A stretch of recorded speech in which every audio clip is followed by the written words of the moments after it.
let's check this out. I'm a pretty big fan of Bill Maher. I mean, Bill Maher's always, I've always liked Bill Maher. I like the Jon Stewarts and Steve Colbert's. I mean, I've generally liked their style and um, their comedy. Like, I'm a big George Carlin fan. I mean, I feel like Bill Maher's got some of that in him. So just check this out. You can comment, feel free, or whatever. Subscribe. I'm trying to get up to 20 subscribers by the end of the month, so that would be pretty cool for me. And stick with this channel and everything.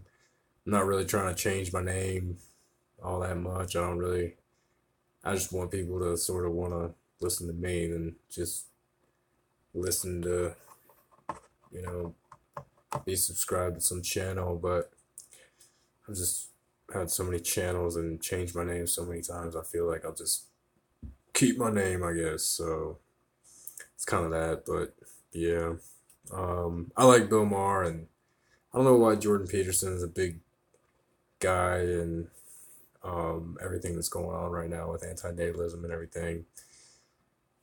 But he's a clean your room guy, so maybe we'll find out more about how to clean our room. So I know this was pretty recently, 420.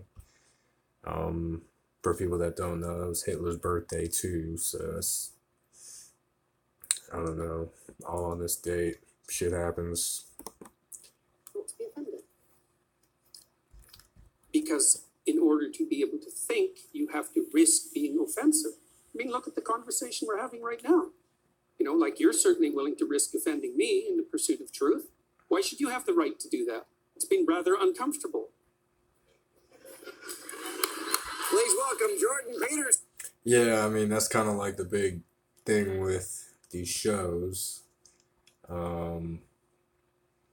You know, there's never a lot of camaraderie with these shows.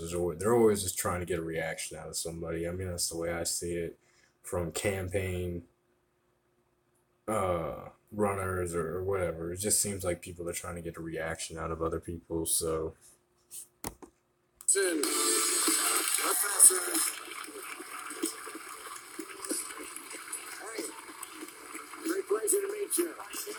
I'm a big fan, as you might have guessed, and I love what you just said, that in order to be able to...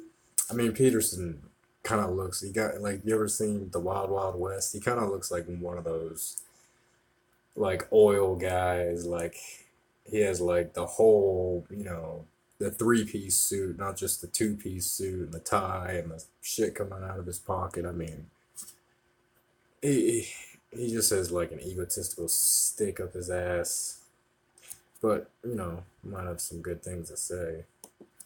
Think you have to risk being offensive, and that went viral. That made you very famous. Why do you think that sparked such a reaction? Well, because I think that what I was saying was self-evidently true, but not expressed very well very often.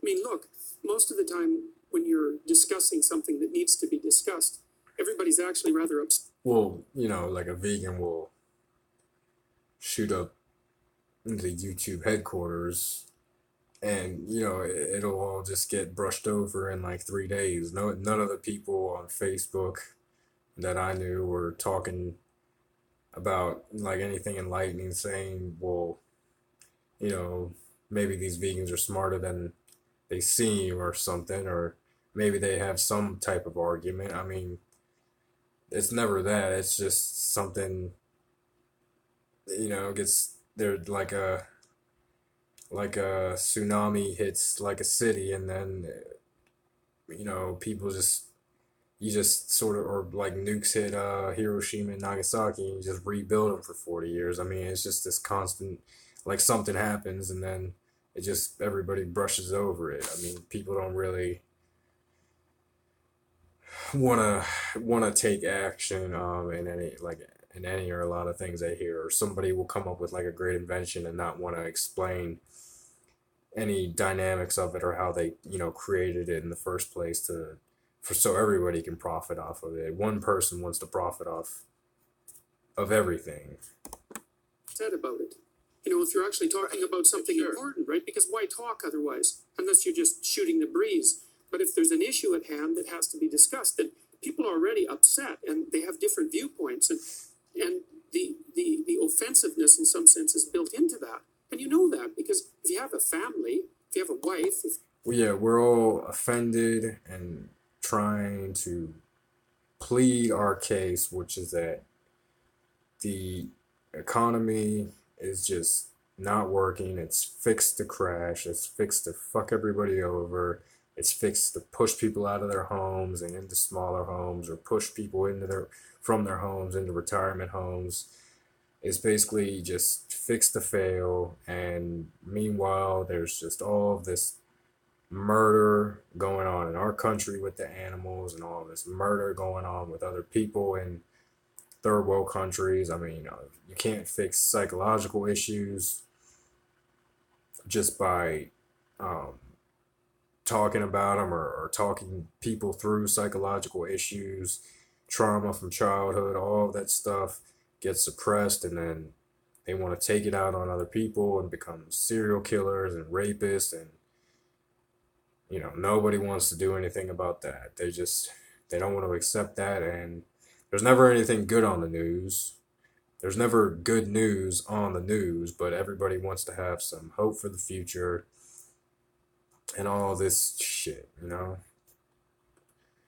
So, if you have an intimate relationship and you're discussing something that's difficult, the probability that you're not going to offend each other if you're actually having the conversation is zero. And so you don't have to think unless you have a problem. And if you have a problem, then when you think, you're going to offend people. And so what, are we not going to think? That seems like a bad idea. Not,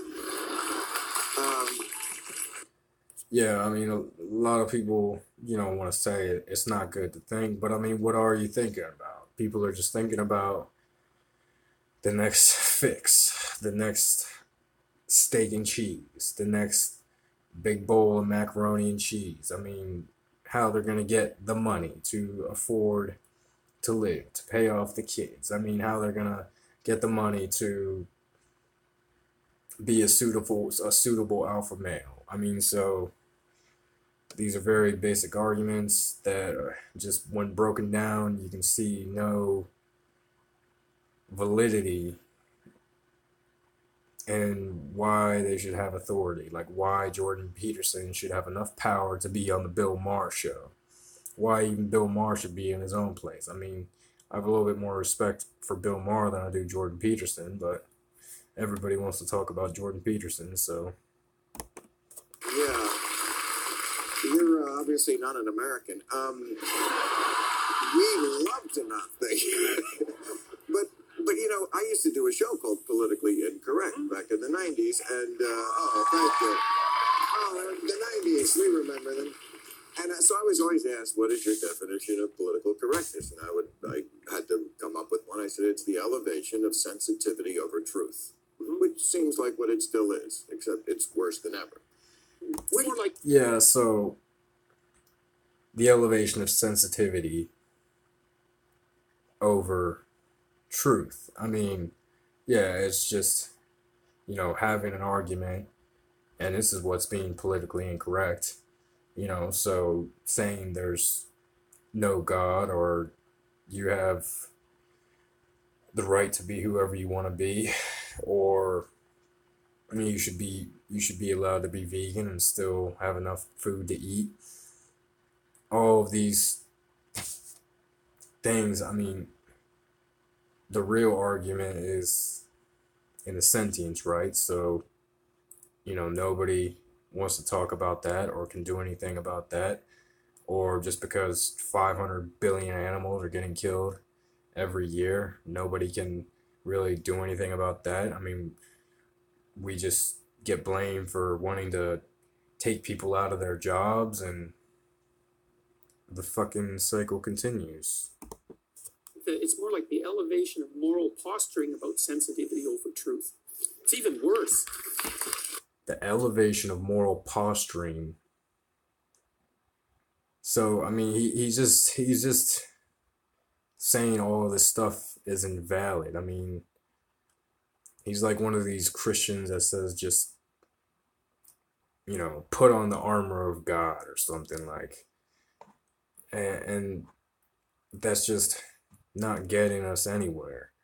It wasn't getting me or anybody else anywhere.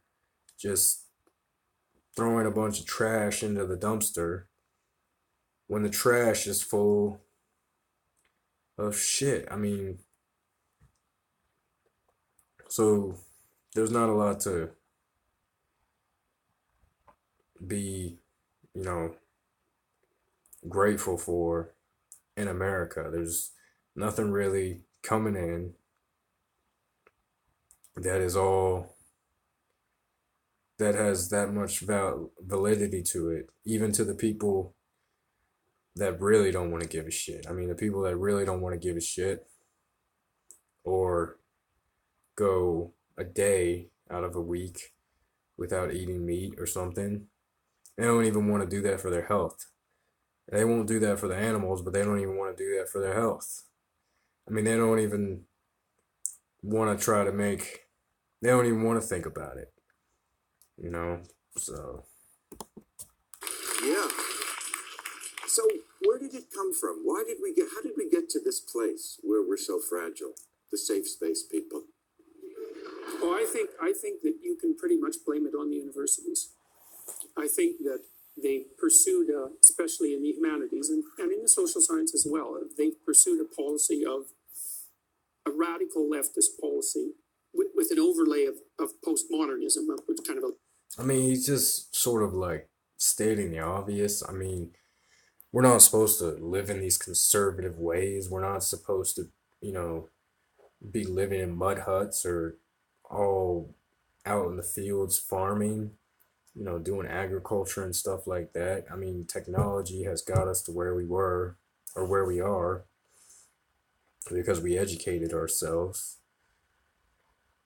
People came up with inventions and everything like that, you know, and these inventions and everything have to be patented so nobody else can get anything out of them. They have to be super sold. They have to be monopolized and all of this shit. I mean, we can't just learn simply how each invention was made and be able to do it ourselves. We have to do it in some obscure way. I mean, like I said, just supersell it, and you know that's how we continue this process of society and everything. So whatever. Literary criticism approach that's produced all of this. As far as I can tell, I think you can lay a lot of it at the feet of faculties like the faculties of education. There was an article in the Chronicle of Higher Education this week just devastated the faculties of education, taking them to task for low academic standards and for possession by ideology and for basically indoctrinating people in a cult-like manner and playing identity politics and group identity And no free speech. They don't seem to. There was an incident in Fresno State. I don't know if you saw this, but Barbara Bush died. Okay, some professor there It was. tweeted something nasty. Mm-hmm. Yeah. I wouldn't have tweeted it. She called Barbara Bush a racist and said she raised war criminals. Mm-hmm. Okay, you know, it's Yeah, well, the timing. this crowd likes it, but I mean, it's nasty, and she's they're considering suspending her. And here's what the president of the university said. He said this was beyond free speech. This was disrespectful. Have we lost the thread back to knowing what free speech is? Yes, it can be disrespectful. That is covered under free speech. President of Fresno, you idiot. Yeah. So I mean, when is this argument of speciesism going to be made nationally or on shows on HBO like Bill Maher show, Real Time with Bill Maher? I mean, when are they going to talk about some real coherent stuff? I mean, because all of this other stuff, like Jordan Peterson trying to sell his book, or I mean, Sam Harris on the Joe Rogan show trying to sell his books. Yeah, sure. I mean, it comes out sort of scripted and sounds coherent, but it's not really all that coherent. I mean, it's sort of something just a waste of time. I mean, all of these other things are just wasting time. That's what I found in my own experience. Unless we can have some real relationships in society, in our communities, where we're actually helping people with their needs, helping people do things that they need done, being the helping hand, then we're not really getting much done. We're just supporting these corporations. We're not protesting them for our own self-satisfaction and our own comfort. I just don't see that as a right policy. I don't want to live like that for the rest of my life. I don't want to be under somebody's thumb. I don't want to be somebody's robotic slave. So we're not given a platform to talk, vegans. We're not given, this way out or we don't really have any political say. I mean, we're just basically behind the curtains, and all this slaughter and torture and confinement is happening on a larger scale than we could have ever imagined. And nobody wants to talk about that, and we're not given a platform to talk about it. People like Bill Maher don't want to talk about it. People like Joe Rogan don't want to talk about it. Whether they're leftists or rightists, they don't want to talk about it. Because I've heard rightists talk about, meat being murder, and I've heard leftists talk about it all the time, but they don't want to make it a national argument. They just want to keep playing the stupid game with other, celebrity or semi-celebrative people. Jesus Christ! Yeah. Well, and you see this too. I think where it's manifesting itself in a particularly appalling manner is in the increasing unwillingness of comedians, for example, to go on university campuses to be funny. And when comedians I'm one of them. Yeah, well, exactly. Yeah, fuck them. I'm not gonna. I call these people emotional hemophiliacs. It's like the least little thing will make them start to bleed. But it makes me mad because they're. So now Bill Maher is even attacking the left side. I mean, he's attacking basically people's emotions, or saying that people who go to college or want to get educated, or just people who are becoming educated are becoming way too opinionated and have way too many opinions on way too many things. And it's not enforcing any conservatism. Like, it's okay to murder animals, but not humans. Just the main argument. Their answer is not to go into a room full of sharp objects.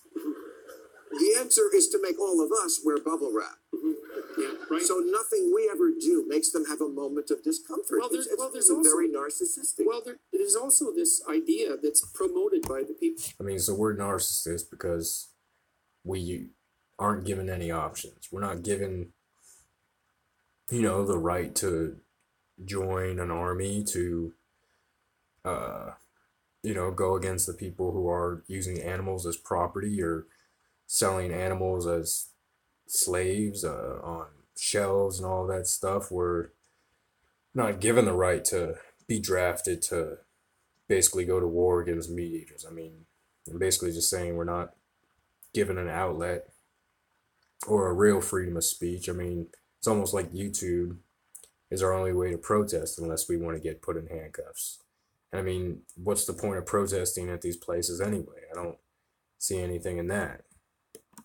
Who are protecting those who are easily offended, that the way to make people secure is to protect them from things that they don't want to encounter. And There isn't a clinician, like I'm a trained clinical psychologist, and there isn't a clinician in the country who's worth his or her salt that would ever make that claim.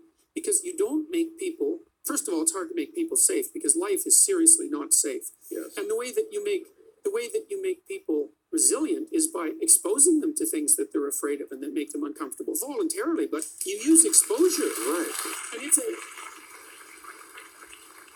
And so, like, if you over coddle people, if you protect them from everything that's sharp, you make them dull and stupid. And and narcissistic, and it's a really bad idea. So you do know America. Good. So he just said people in his field will go against, you know, this idea that we can't know that, or that we can know that there's going to be serious outcomes for our actions, especially of political protest and everything like that. There will be serious consequences, not actions, and that's not the answer. So, I mean, the answer can't be clean your room. There has to be an indefinite process that we have to go through. Like for me, like the gluttony comes, or me wanting to be, you know, a part of the show or whatever. I mean, like a lot of that stuff, like it's very hard for me to incorporate my beliefs and my value system in a society that doesn't want me, a society that doesn't care about my beliefs, that doesn't care about my internal dialogues. Like they don't want to support the things that I see fit, and then I'll just join the circus or the show. I'll be a part of the show and just go along with it, and it'll be very, you know, torturous on my being, and they don't want to care about that. They just want to continue to do their shows and write their books. One thing I mean, your book is fantastic, and one of the rules that I really love is you say, don't let your kids do anything that would make you not like them. That's what I've been thinking for years. When I call them the "fuck you, mom" generation. When I see kids, never in life because I never go near a child, but like on TV and movies, I see kids like saying "fuck you, mom." And I'm like, if somebody who wasn't your child did that, you'd be immensely offended. Whereas the parents just take it. What's up with that? Well, people don't like to admit that they could. Well, you know, parents have had to go out of their way for their kids. I mean, and they're not gonna, you know, a lot of parents won't feel in debt for their, they won't feel indebted to their reasoning or anything like that, or they'll go behind their kids' back and say, we didn't want to have, you know, children to some child-free person or something, and it won't matter, and it won't make a difference. And you know, people should have much more capability than that. I mean, there should be support, you know, far beyond than just, well, if your child doesn't agree with the way society is, you should support your child. I mean, that's just really stupid. I mean, it's just silly and stupid to think that there's not good dialogues going on in a child. Like, why doesn't a child have the capacity to make the world better, if not for themselves and for other people, just because they don't want to support this rubbish, this corptocracy. You know, why shouldn't they have any say? You know, it's just bouncing back and forth, contradiction. Dislike their children or children in general, and right. No, I know what you mean. But they can. No, they totally can. One of the things you see very commonly as a clinical psychologist is family members who hate each other, and who it's like they have their hands around each other's necks for 20 years and are squeezing very slowly, trying to strangle each other. And you see parents who clearly detest their children and have ever since they were born. And part of that, I know it's a terrible way of looking at things, but it's true. It's so true. And one of the things, no, parents can find that in me because I don't have kids. Yeah, well, No. that makes it safe. They do. But but they say things like, "Yeah, I love my kids, but if I had to do it over again, I wouldn't." yeah, well, okay. Like, well, don't tell the kid that. Well, but that's so bad. It is so It's so bad. bad because the thing is about little kids is that little kids have a wonderful element to them. And if they and most people spontaneously like little kids, they'll give them a chance. And if you have little kids, one of the things that's so wonderful about it is that when you bring them Yeah, I mean, out into the world, even I don't remember the parts of my childhood where I was doing something, like um the pictures um that the pictures my parents would take. Like I don't remember those moments. Those were such shining moments for my parents, but they weren't the shining moments for me. I mean, so uh yeah, I mean, and I have mental disorders, and people are out there saying, well, you have mental disorders, you should be, like a bigger, stronger man or something. I mean, my mom will tell me I need to be a man because I have mental disorders or whatever, or I need to get over that, or question me because I've questioned it in the past.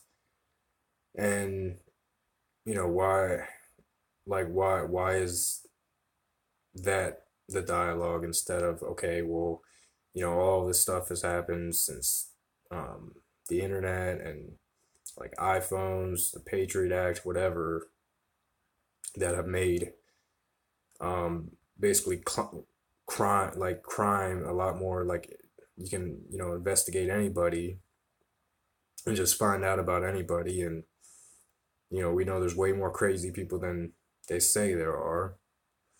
So I'm not really trying to make the point that, like, well, we should just be more honest about ourselves, but people who aren't in good shape, rough people, and who maybe don't have much patience for humanity, it brings out the best in them. And so people are willing to give your kids a chance. But then if they misbehave, especially if they're rude and they don't have any respect and they're whiny and they don't know how to listen, then people don't like your kids and you don't. And then your kids go out into a world where no one likes them. And that's what you do to your kids if you don't like them, is you send them out into that world. and I mean, he sounds like the um like he sounds, this guy would be like Donald Trump's therapist or something. Like, this is the guy to listen to. This is the guy, with the right answers, because he'll teach you how to be a man. I mean, it's almost like they want to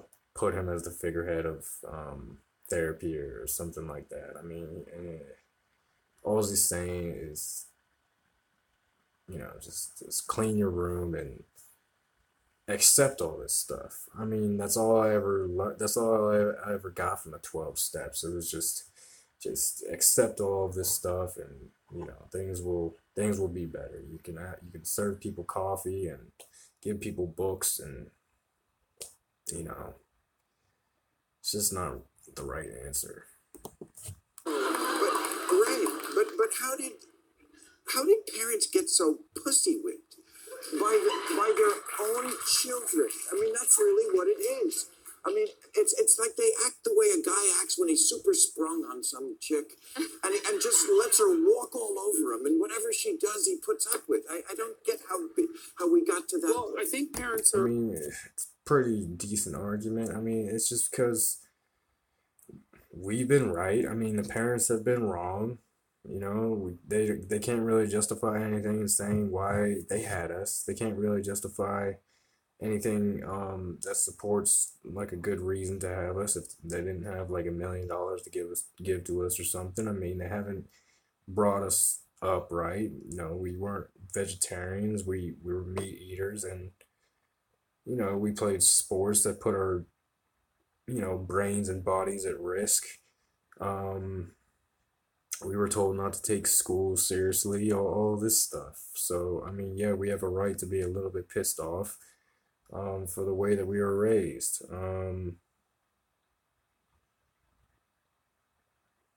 So, yeah, and then when you're in a relationship, if you're a guy, you usually find out that the girl, was right all along, or you should have let her go a long time ago. I mean, I don't know if that's a mutual feeling or not, but I mean, I can imagine that a woman would sort of see some aspects of that too. I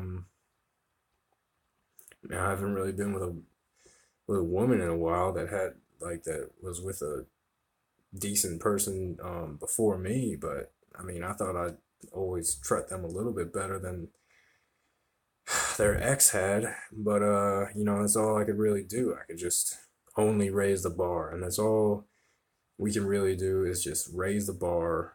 But these people continually want to omit, any significance or reasoning in that, the slaughter of animals and all this stuff is just illegitimate. That's all they want to say. It's just an illegitimate cause. It has no rhyme or reason in our dialogue. That's not what is making the money. I mean, and these people will be closet vegans or closet vegetarians, just for that fact. I mean, I know a lot of people aren't in it for the animal rights, and if they were, they wouldn't have these shows on HBO or be selling these books, and that's because it takes a major asshole to be in a position of power. It really does. So much manipulation. I mean, talk about coerciveness. Afraid of exercising authority because they tend to think that authority will crush the creative spirit of their child. Oh, fuck. Well, that is. Yeah. Okay. No, I see everything this man says. I think is common sense. You guys should have a baby together. Yeah, we should have a baby together. It's like we get crucified for what we say. I don't think anything we say is controversial at all. It's hard. Do you think he's controversial? It's hard. So yeah, not much going on in my neck of the woods. I mean, I didn't get too much into reading the newspaper or anything like that. I just figured, well, that's gonna cost me. But the first day I read the newspaper, yeah, there's like a murder, or like people are getting shot and stuff like that. So I mean, I understand that that's still what's going on in the world, and the news is still bad news. There's nothing good on the news. So yeah, this next part is just all about Trump. Seems like. So yeah, we'll get into that. But make no mistake about it, it's locked and loaded. Can I ask Trump is like, why a can't I question get this? about this? Yes. I mean, I've been listening to all of this about Trump and watching how this conversations go in the U.S. And I have one question about it. I mean, there's all these people in the U.S. who are on the conservative side who are aligned with Trump for all sorts of reasons. And there's all this tension around his presidency and attempts to pull him out of his office for various reasons. And what do you think will happen if that comes to pass? What do you think will happen to these people that have identified with Trump? And how is it that Democratic types, for example, are holding out their hand to say to these conservative types, sort of like, welcome back into the fold? Because it looks to me, from an outsider's perspective, that your country is polarizing in a way that's not good, and that people are going after Trump, and I understand that. It's not like I don't understand that, but I mean, people just don't want to look at Trump for what he is. He inherited, millions, if not billions of dollars. He had millions of dollars to work with to make billions. That's all he really did. He just, took up some business, and that's what he's, continuing to do. I'm not saying it doesn't take a lot of effort to be a president or anything. Of course it does, but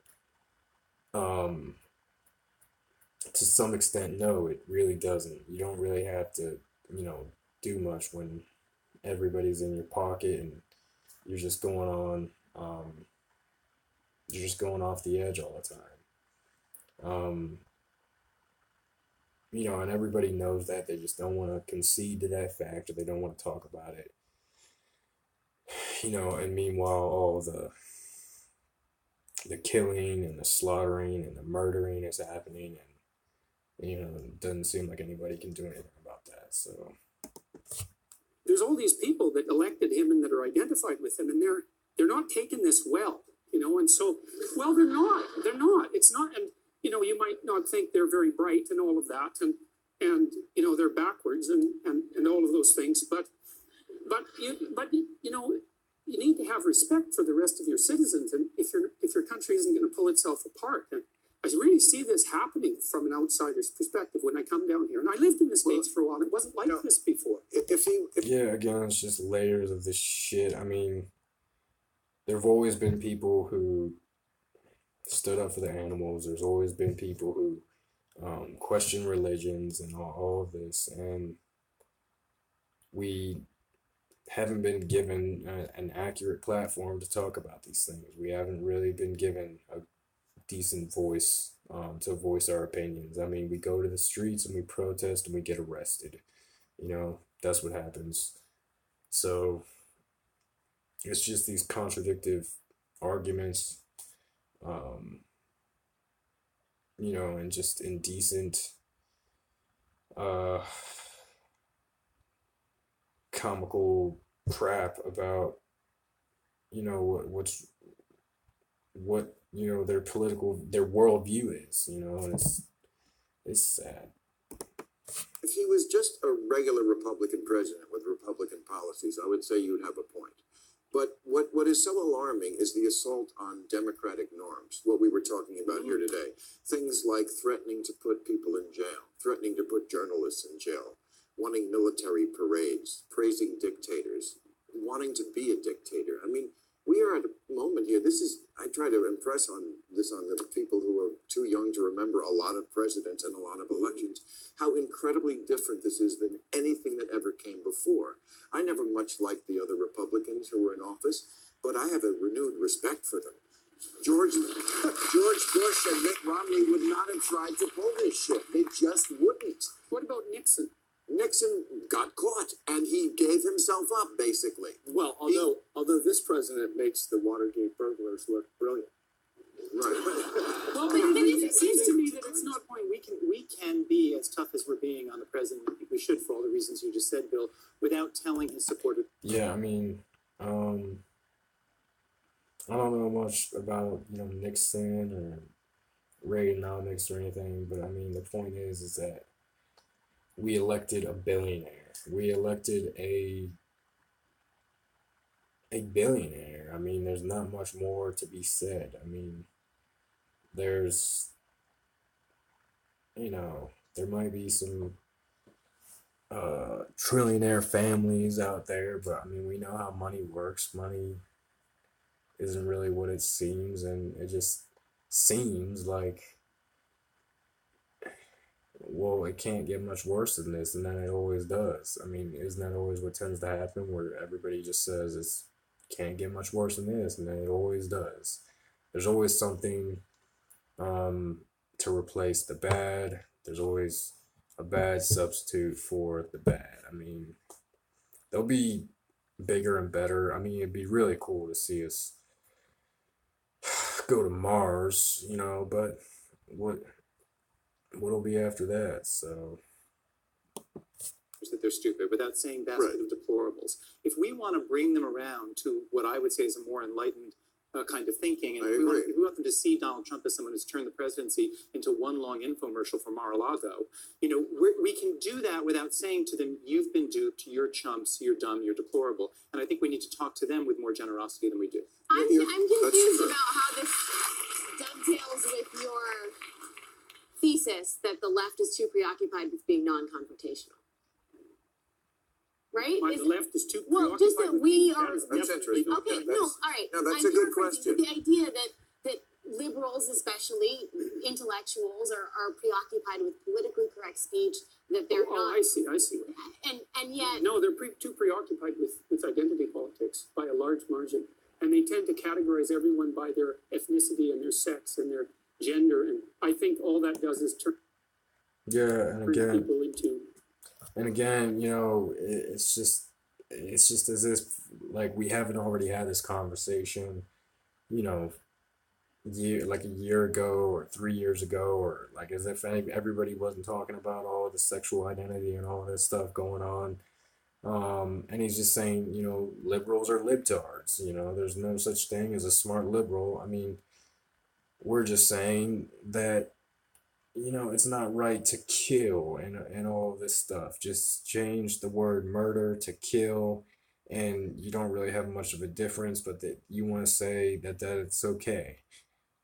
As so long as we don't, hit a human on our way home instead of a cat, that's okay.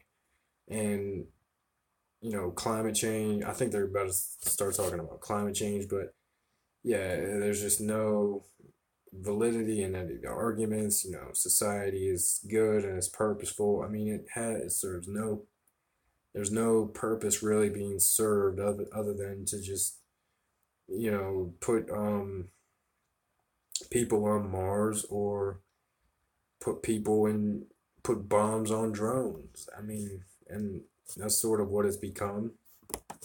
Tribal actors, and that the end result of that is But catastrophe. weren't you also saying, though, that the left is too worried about offending people? I think that goes along with... I will. Yes, Right. yes, well, that goes... But then on the other hand, when the left, for example, offends people in the political sphere, you're questioning whether that's somehow bad for society writ large. Well, I'm concerned about, I think that those two issues are somewhat separate. I'm concerned about the dialogue in the United States around the presidency pulling people farther and farther apart. It has nothing to do with the behavior of Trump. I think this is an independent issue. You can say positive or negative But things he's about only Trump there as because he they might. support him. You see, I know. that's the thing is, it's But that's the issue. That's the issue is they But- did support him. And without the circus, he's just a lonely clown. yeah, But he has these people in Congress who are enablers and this base that it is a cult of personality, not unlike dictatorships we've seen in the past. I mean, he said once famously, I could shoot someone on Fifth Avenue and not lose any fans. yes, And yes. he has proved that to be almost true. I mean, we cannot imagine what he would do where they would turn on him, because I don't know what that would be. I don't think it's anything. Because whatever it was, he would just say, well, it's fake news. But okay, so imagine he's impeached, just for the sake of argument. Impeach or convicted. Okay, either of those. But it seems to Well, me that matters. One, he has to leave. yeah, no, it's not an unimportant detail, but it still seems to me that it leaves you with the problem of what do you do with the disaffected 40% Yes. that are going to be very unhappy Right. about this, independent of Trump's behavior. Kind of like the Sunnis after we kicked over Saddam. Well, that's a hell of a became point. Figure out this Yes, fucking camera right. That's thing. what I worry about. Let me Trump suggest support. that this is an argument, looking for an argument about solution. We're not waiting for impeachment. We're making sure that people understand Donald Trump cannot stop us today. Donald Trump could not stop me from the first net neutrality bill to make sure people have access to the internet. He could not stop us from doing that. He cannot stop us. He cannot stop us from acting on climate change with all this bloviating saying it's just a hoax. He can't stop us from fighting climate change. He can't stop us from having the best paid family leave and sick leave policy. He can't stop us. When we demonstrate people Can't stop us progress in from our losing states. Washington State. No, But No one That's can an assertive. stop us from boosting he certainly is Washington State. stopping us from protecting the environment. He has signed executive orders, right? The first thing he did in office was to sign an order that said, hey, you want to dump your coal sludge in this? Yeah, I mean, I've already listened to this. I think I'm just gonna let this go. Appreciate you watching. Please subscribe. I'm trying to get to 20 subscribers by the end of the month, so it's on its way. I think it's oh shit, it's the 26th, man. I don't know if I'm gonna make it. Gotta get like a subscriber a day, so yeah, alright. Yeah, later.